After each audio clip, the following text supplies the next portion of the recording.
Hey everyone, Rico Reviews here. It's time for my The Good Doctor recap. So to recap on tonight's episode, Claire is dealing with the fact that she lost a patient and she's trying to put on a brave front. Like she's trying to say that she's okay, but really she's not dealing with it well it looks like she's dealing with it well on the outside, but the inside not really. And the president of the hospital sees that. So he sets up with her to have therapy sessions, which I think is good for her to be able to talk that out. There's this patient who had heart problems and would require a heart transplant, but I guess there's problems he couldn't go through, so they wanted to put something in, but they said that wouldn't necessarily work. So the patient wanted to. He kept escaping from his room, and that one doctor had to keep going to find him. And he wanted to at least, he wanted to die by himself, I guess die with dignity. I don't know exactly what he was thinking. But the doctor at least didn't want him to die alone, so he was willing to stay with him. And then the doctor explained at one point about how the procedure that they wanted to do may not work, and he said that what's probably going to happen to him.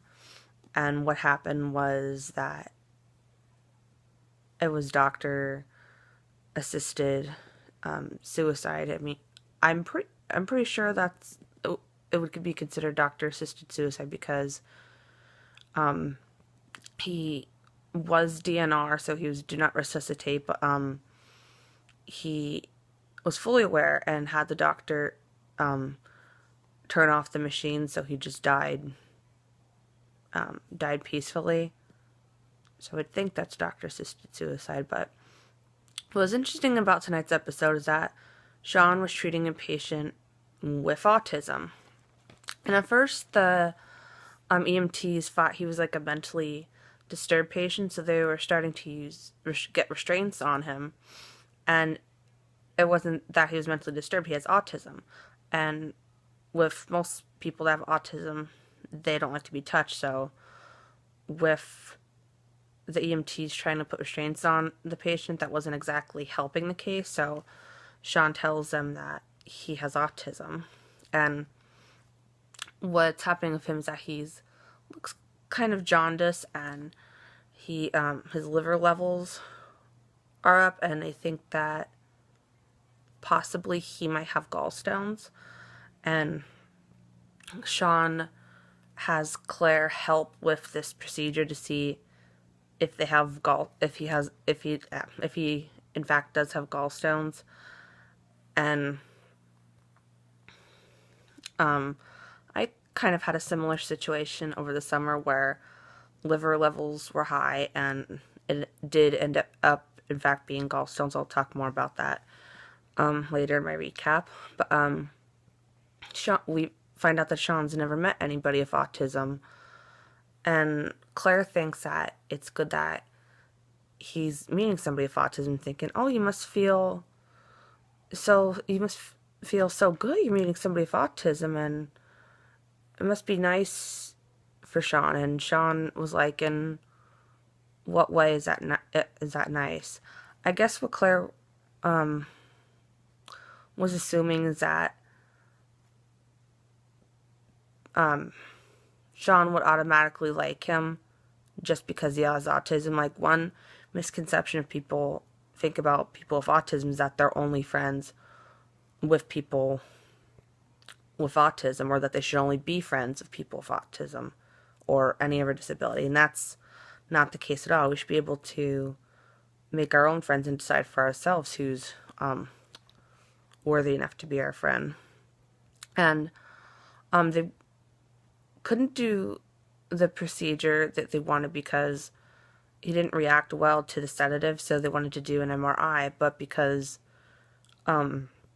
he can't sit still during the MRI, Sean had to come up with a creative way to calm him, and he was basically throwing numbers at him, like saying that the step to the elevator is so many steps, the step to the mirror in his room is so many steps.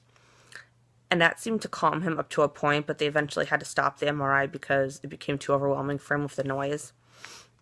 And I could totally understand why that would be overwhelming to somebody with autism. I myself had to go through an MRI over the summer when they were trying to figure out what was wrong with me.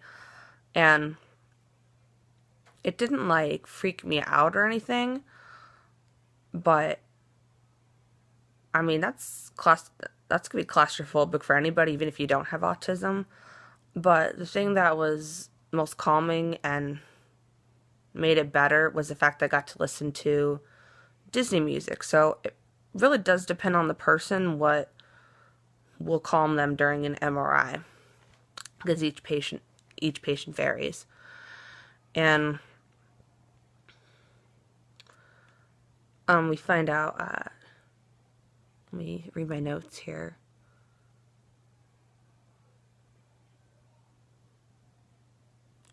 Hold on one sec.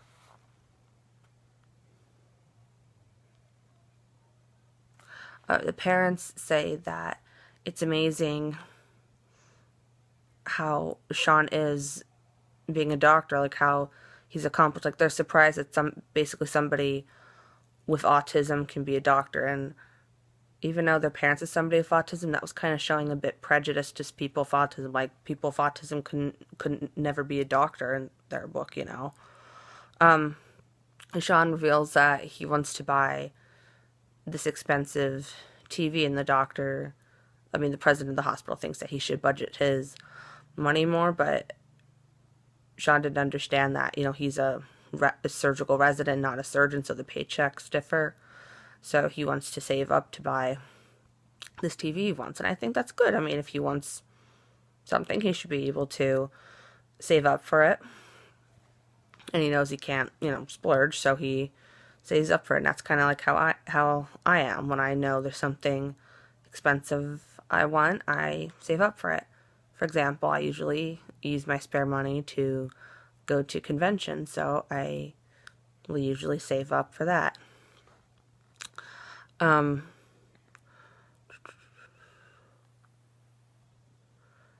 We see that the parents do consent to the surgery to see what's wrong with their son. And at one point they were acting like they acted different with Claire making a mistake versus Sean making a mistake. Like it's a big difference just because Sean has autism. And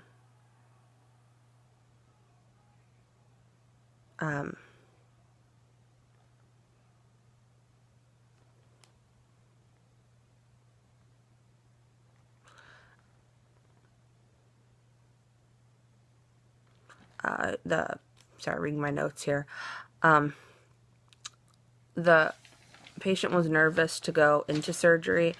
Apparently, he got off at the wrong bus stop, similar to what Sean did in one of the earlier episodes, and he's able to calm him down and, you know, share that experience with him. And this really frustrated me because the parents of the patient with autism complimented Sean and said how great he is and what a great doctor he is. But then they said he won't be allowed in surgery, that they don't want him around surgery. I mean, that was very hypocritical on their part, because they just complimented Sean in front of everyone, saying what a great doctor he is, but then doesn't want him in surgery just because he has autism. I mean, if Sean didn't have autism, there'd be no question about it. And they think that people with autism shouldn't be doing surgery. So I'm thinking, oh, Melendez is probably all for this, because even though Sean's on his surgery team, he's never had Sean do that before. I mean, participate in actual surgery before. And the president of the hospital says to Melendez that, you know, if you don't support Sean in the surgery, then you need to inform the parents and inform them to get treatment at a different hospital. But if he does think that Sean can't handle the surgery, that he needs to stand up and tell the parents that he thinks Sean can do it. And I was wondering what Melendez can do, because he's been a bit of an ass in a lot of these episodes.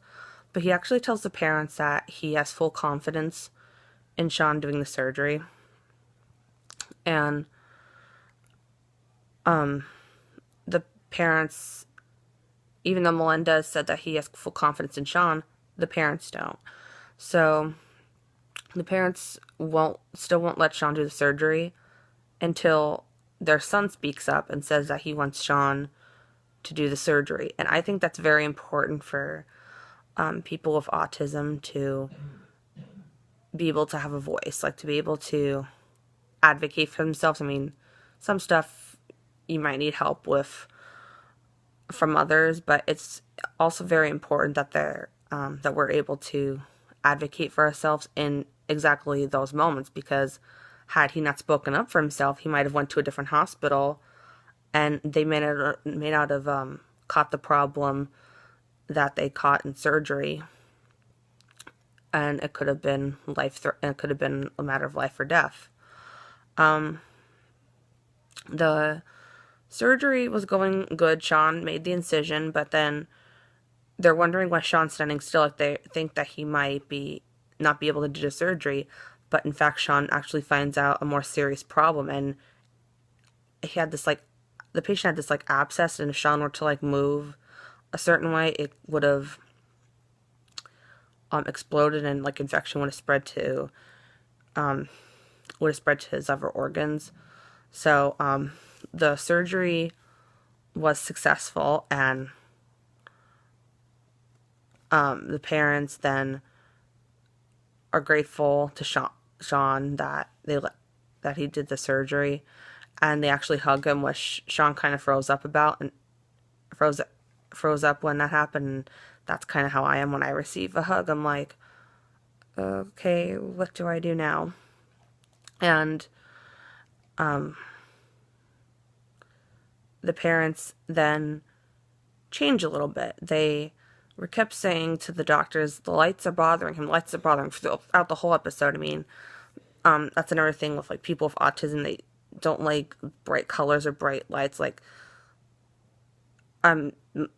It might bother certain people. Some people might be more sensitive to light. Some people might be sensitive to colors.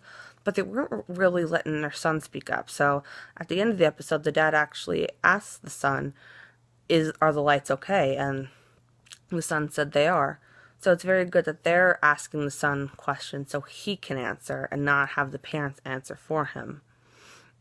And then it was sweet at the end of the episode when I mentioned before how Sean wanted a TV, and we see that the president of the hospital's explaining to Sean how to budget money, but they're also enjoying this football game. And we see that Sean's, I guess, is contemplating on what TV to buy, and I don't know if it's a TV store or what. There were shoe boxes on the ground, so I'm going to assume it's some type of store they're in, and it looks like Sean's going to get a TV. So I'm really glad for him, and this episode was very powerful, at least in my opinion, because it showed a lot of prejudices and what people with autism or Asperger's go through. I mean, they think just because they hear the word autism or Asperger's that they're not capable of doing things that they clearly can do, and that they don't let them advocate for themselves. They just think for them. So I really do think it's important for people with Asperger's and people with autism to be able to advocate for themselves like that. And it also did show Melendez's growth, even though he's a bit of an ass sometimes. He actually did let Sean do the surgery. So now he can see that even though Sean has autism, he can clearly do the surgery. But next week, from the previews, it looks like things get more complicated because there's a robbery that happens at a convenience store, and somebody gets shot, and it's not really clear what happened, because I guess one of the people involved in the robbery comes to the hospital and recognizes Sean as one of the people that was at the convenience store. And for whatever reason, Sean has to talk to the police, whether it's because he was a witness, or they were kind of implying in the preview that something may have went wrong with the patient. So I guess we'll just have to wait and see for next week. So I hope you guys enjoyed The Good Doctor. If you guys want to check out The Good Doctor, it is on Mondays, 10 p.m. on EBC. And until next time, stay regal.